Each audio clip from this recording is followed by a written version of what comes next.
The universe is full of things that humanity was never meant to touch. We are a young species, barely out of the cradle. We are loud, we are messy, and we are dangerously curious. When the elder gods leave their tools behind, a wise species buries them deep within the crust of a dead moon. A wise species understands that some fire is too hot to hold. But humans are not wise. We are stubborn, and we are desperate. Following the cataclysmic events at Terra 106, the entities known as the Wardens fled our galaxy. They ran because they saw the shadow of the Pale Kings approaching. They ran with such terrifying speed that they left pieces of themselves behind. High in the orbit of the mining colony, amidst the drifting wreckage of our own destroyed satellites, the salvage teams found it. A shard. It was a fragment of one of the Warden's fractal ships, sheared off during their retreat. It was no bigger than a standard transport shuttle, yet it registered on our scanners as having the mass of a neutron star. It didn't look like metal. It looked like frozen light, a piece of geometry that had been cut from the fabric of a different universe. It defied gravity, floating silently in the cargo hold of the recovery vessel Goliath. It hummed with a low, resonating song that made the teeth of the crew ache and caused the lights on the ship to flicker in rhythm with a heartbeat that wasn't there. Admiral Vance did not order it to be destroyed. He did not order it to be jettisoned into the nearest sun. He ordered it to be brought to the Titan shipyards, the most secure military facility in the sector. This was the beginning of Project Prometheus. The objective was simple, yet insane. Take the god-tier technology of a race that treats physics like a suggestion, and bolt it onto a human warship. The scientists called it reverse engineering. The engineers, wiping grease and sweat from their brows, called it grave robbing. For 6 months, the Titan shipyards burned with the light of welding torches and the sparks of failing containment fields. The shard was impossible to work with. Industrial lasers passed right through it as if it were a hologram. Diamond-tipped drills shattered against its surface without leaving a scratch. It sat in the center of the hangar, mocking us with its perfection. But the physical difficulties were nothing compared to the psychological toll. By the 3rd week, the medical bay was overflowing. The engineers working closest to the core began to change. They stopped sleeping. They stopped eating. They reported seeing angles in the air that shouldn't exist. They claimed they could hear the shard whispering to them in their dreams, not in words, but in feelings. A sense of profound, ancient sorrow, a longing to run, a terror of the dark. One of the lead physicists, Dr. Eris, was found in his quarters staring at a blank wall, clawing at his own eyes. When they restrained him, he kept screaming the same phrase over and over. "It's not a machine. It's a door. Don't put the key in. Don't put the key in." He was removed from the project. The work continued. It was only when a frustrated welder struck the shard with a superheated plasma arc in a moment of anger that the object reacted. It didn't melt. It opened. Like a flower blooming in fast forward, the fractal geometry unfolded. Inside, there were no wires, there were no circuits, there were no microchips. There was only shifting light, mathematical equations made solid. It was beautiful, and it was terrifying. Integration began immediately. We built a cage around the shard, a containment unit made of lead, tungsten, and high-frequency magnetic fields. We treated it like a captured animal. We force-fed it energy from 3 independent nuclear reactors, trying to wake it up. The first time we activated the connection, the entire shipyard blacked out. The shard drained the power grid of a station the size of a city in 3 seconds. But it worked. The shard pulsed. It accepted the human energy. It was like feeding a lion with a spoon. Then came the incident with Chief Technician Miller. Miller was a veteran. He had worked on warp drives for 30 years, but he had been spending too much time near the cage. On the 42nd day of integration, Miller walked into the containment chamber without a radiation suit. He disabled the safety protocols with a calm, blank expression on his face. Before security could breach the doors, Miller walked up to the naked alien core. He didn't look afraid. He looked like he was greeting an old friend. He reached out his hand. "I hear you," Miller whispered. "I'll let you out." He touched it. He didn't burn. He didn't explode. He simply unraveled. It happened in slow motion. His hand, then his arm, then his torso split into ribbons of light.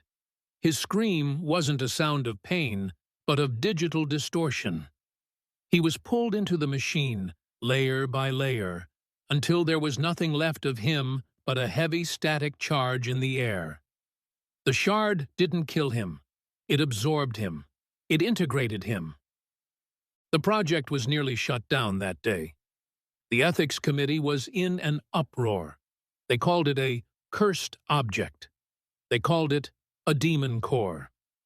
But Admiral Vance intervened. He stood before the terrified council, his face like stone. "The Pale Kings are coming," he told them, his voice low and dangerous. "They do not care about our safety protocols. They do not care about our madness or our ghosts. We are fighting for the survival of the species. We need a ship that can outrun the apocalypse. Finish the damn ship." So they finished it.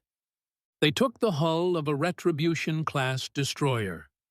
They stripped out the conventional warp drive. They gutted the engine room and installed the cage. They welded human steel to alien light. They created a Frankenstein monster of a starship. They christened it the UNSC Prometheus. The test flight was scheduled for 0800 hours. Captain Halloway, the hero of the Wolf Pack, volunteered to take the helm. He stood on the bridge of the new ship, looking at the readouts. They made no sense. The energy output was fluctuating between 0 and infinity. "Captain," the comms officer said, his voice trembling, "Titan Control gives us the green light. We are cleared for the jump." "Understood," Halloway said. He gripped the railing of the command console. The metal felt cold. "Engage the hybrid drive." The crew hesitated. This wasn't just pushing a button. It was pulling the trigger on a gun pointed at their own heads. But they did their duty. They engaged the reactors. The hum began. It wasn't the mechanical roar of a human engine. It was a choir. A sound of glass breaking on a cosmic scale. The deck plates began to vibrate. Not physically, but visually. The walls of the ship seemed to become transparent. "Structural integrity is holding," the navigator shouted over the noise. "Reality anchors are... God, the anchors are slipping." "Hold it together," Halloway roared. "Punch it!" The Prometheus didn't accelerate. It didn't enter hyperspace. It didn't create a wormhole. It simply ceased to exist at point A.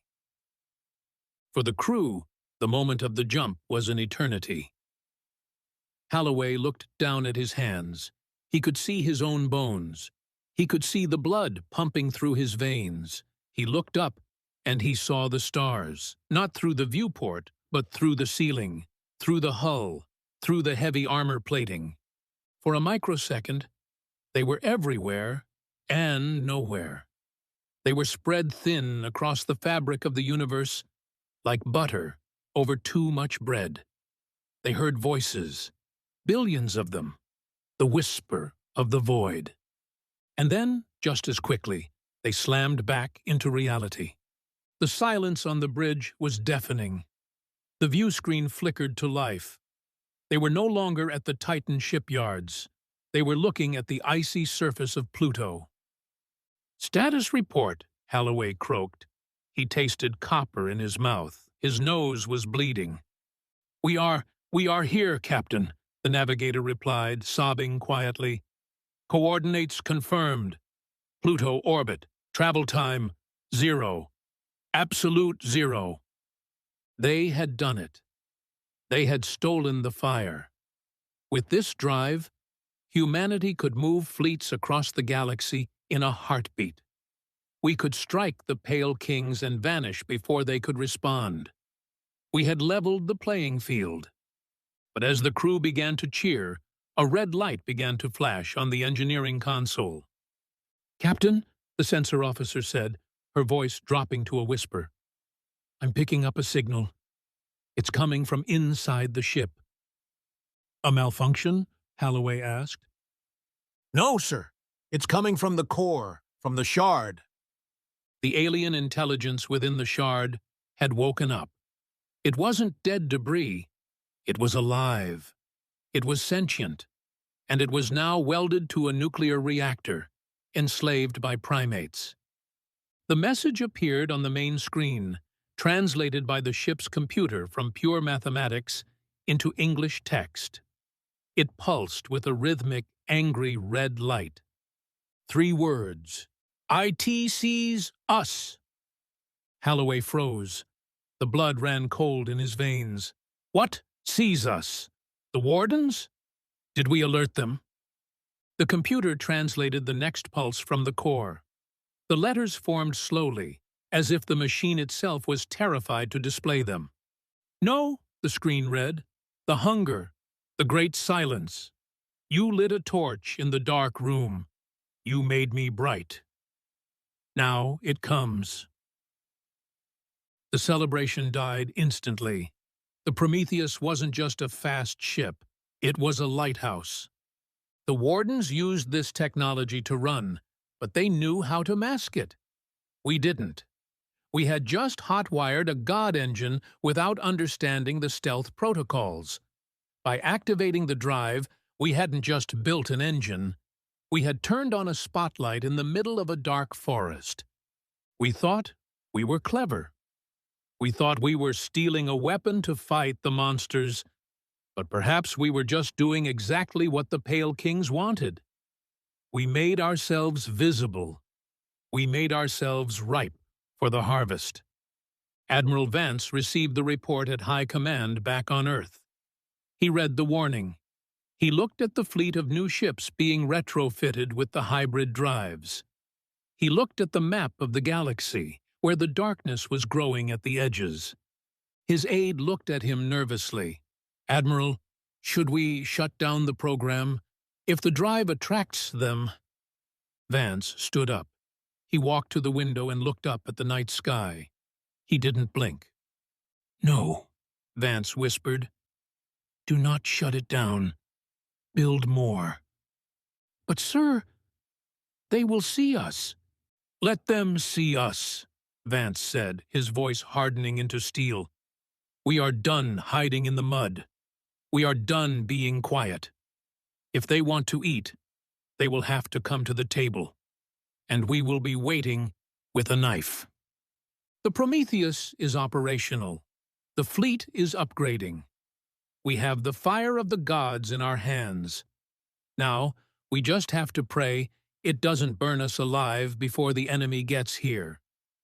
This is the end of the age of hiding. The age of fire has begun. Case file 007 closed.